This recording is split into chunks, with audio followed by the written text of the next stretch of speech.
had a bit of a fail with the exhaust. Well, I wouldn't say a fail. It needed repairing for MOT and it's cost a couple of quid, 20 quid or something to repair it. It sounds no different. There's no noise, no burble, no whistle from the turbo, so I'm just guessing the DPF is deadening all that. So had a bit of a mess about with some air horns. I've been going to do it for ages. I've got some chrome trumpets I bought from Ford Fair about 15 years ago. And I've had them on various things, my Fiesta, my Focus and all stuff like that. But the proper pump for it went wrong. Never sounded right, so they got taken off.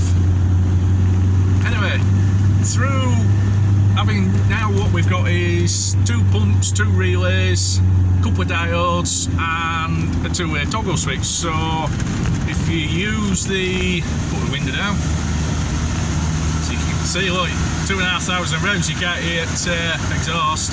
So if we use the on button on the steering wheel, but also we've got, can do separate high and low. I love it.